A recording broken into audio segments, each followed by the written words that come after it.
Primary source reader, History 2301, World History to 1500 by Dr. Joshua Pham. Number 7, Daoism. Introduction. The Daoism, along with the Zhuangzi, are the core texts of Taoism. In these early texts, Taoism is manifested as a sophisticated view of the world, which mediates on the nature of the world. There is a common disapproval of unnatural and artificial. Although Taoism is often set in opposition of Confucianism, as Taoism transformed over time from a political social philosophy to a more personal spiritual philosophy, the two actually complemented each other. Questions for response paper. In contrast to Confucianism, Taoism provided alternative approaches to good governing, and it also offered alternative characteristics to being a good ruler.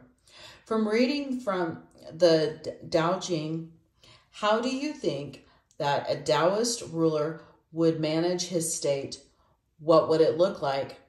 What attitude does the author have toward the common people? Both Confucius and Mencius spent most of their adult lives looking for governmental employment, so they could affect states according to their philosophy. What did Zhuangzi think about working for various lords and governments? What would Zhuangzi rather do? Primary text selections from the Daoism. The Tao that can be trodden is not enduring and changing.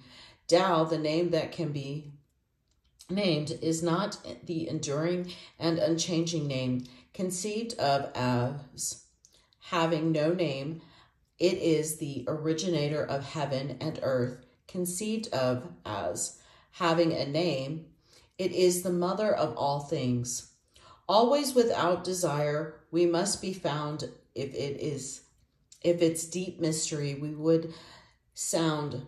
But if desire always within us, be its outer fringe, is all that we shall see.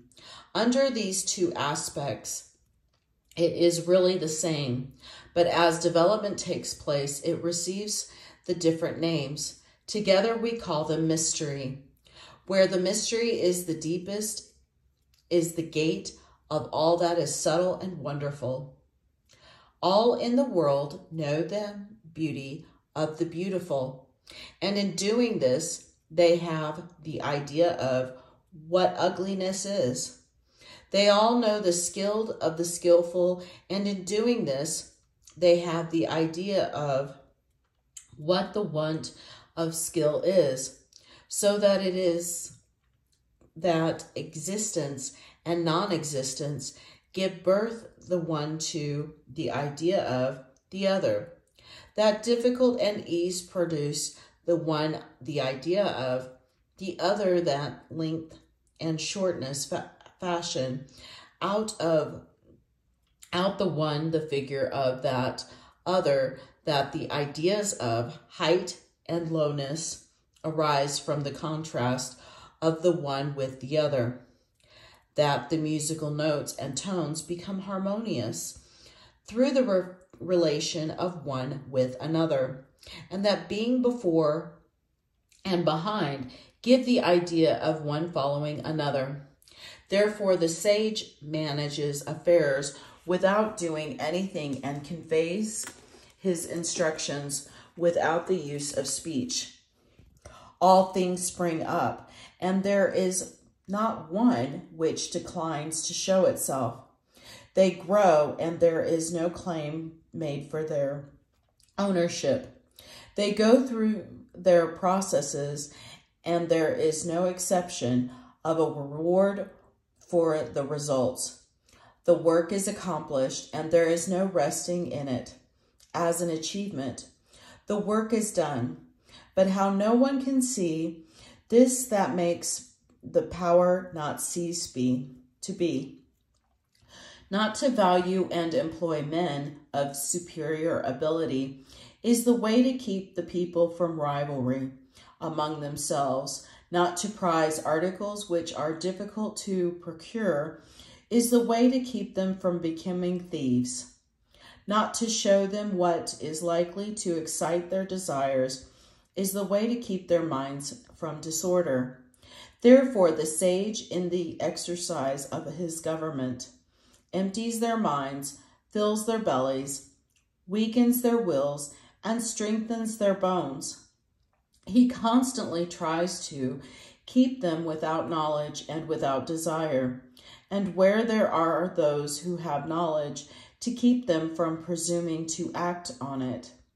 When there is this abstinence from action, good order is universal.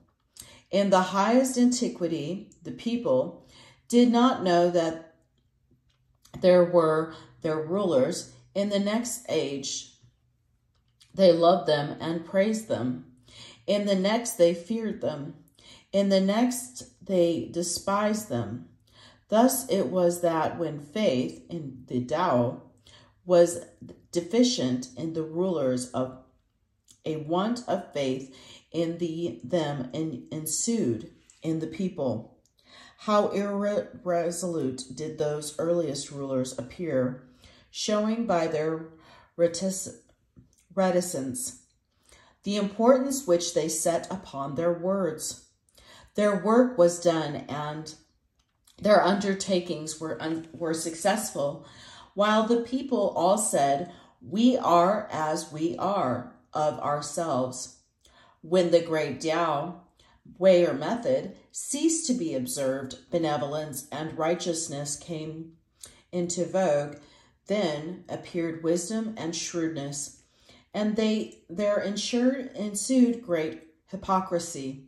When harmony no longer prevailed throughout the six kinships, filial sons found their manifestation.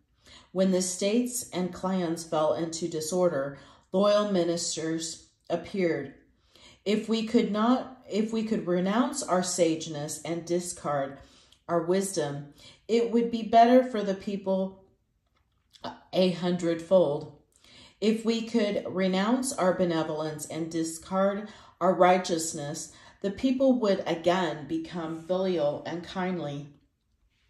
If we could renounce our artful contrivances and discord our scheming for gain, there would be no thieves nor robbers. Primary text selections from Zhangzi. The adjustments of controversies. 14. Formerly, 1. Zhang Xiao. Dreamt that I was a butterfly flying about. Feeling that it was enjoying itself, I did not know that it was Zhao. Suddenly I awoke and I was myself again. The veritable Zhao. I did not know whether it had formerly been Zhao dreaming that he was a butterfly, or it was now a butterfly dreaming that it was Zhao. But between Zhao and a butterfly, there must be a difference. This is a case of what is called the transformation of things. The floods of autumn. 11. Shangxi was once fishing in the river of Pu, when the king of Chu sent 2 great officers to him with the message, "I wish to trouble you with the charge of all within my territories." Shangxi kept on holding his rod without looking around and said, "I have heard that in Chu there is a spirit like tortoise shell, the wearer of which died 3,000 years ago, and which the king keeps in his ancestral temple, in a hamper covered with a cloth. Was it better for the tortoise to die and leave its shell to be thus honored? Or would it have been better for it to live and keep on dragging its tail through the mud?"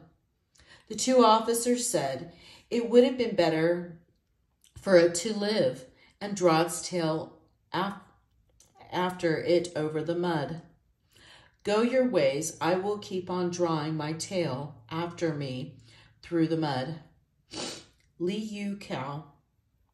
15. Some ruler, having sent a message of invitation to him, Zhangxi replied to the messenger, "Have you seen, sir, a sacrificial ox? It is robed with ornamental, it is robed with ornamental embroidery and feasted on fresh grass and beans.